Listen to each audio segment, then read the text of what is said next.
نماز میں ہم بچوں کو مسجد نہیں لے جاتے اپنے ساتھ، لے جایا کرو۔ کوئی مولوی کہے نا کہ بچہ مسجد میں آ کر شور کرتا ہے، دلیلیں مجھ سے لے لے۔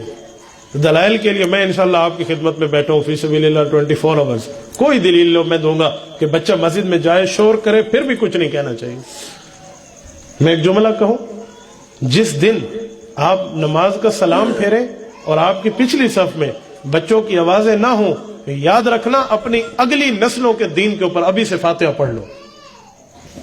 تُسا تے ایسا مسجد بوہا پیو نلوان کے ڈٹھے، آج میں بچے کو گھر بٹھاؤں تو شور کرتے ہیں۔ کس نے کہا کہ اس کی نمازیں خراب ہوتی ہیں؟ حضرت حسن اور حسین آیا کرتے تھے، صحابہ کی نمازوں میں آ کر بولا کرتے تھے، کسی دن اللہ کے رسول نے نہیں روکا۔ سیدہ امامہ رضی اللہ عنہ حضور کی نواسی ہیں، حضور کی بڑی بیٹی کی پہلی بیٹی ہیں، حضرت فاطمہ کی بھانجی ہیں، حضرت زینب کی بیٹی ہیں، یہ آیا کرتی تھی نماز میں اللہ کے رسول کے کندھے پہ چڑھ جاتی، کسی نے نہیں روکا۔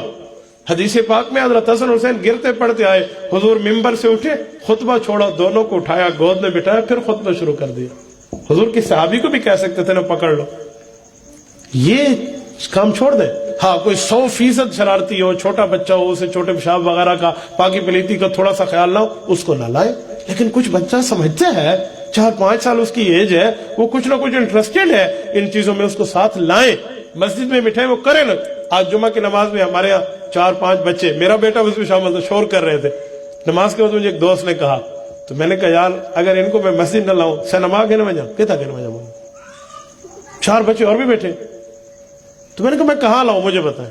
تو نے کہا جی مجھے آپ کا درد دل سمجھ آ گیا، آپ کہنا کیا چاہتے ہیں۔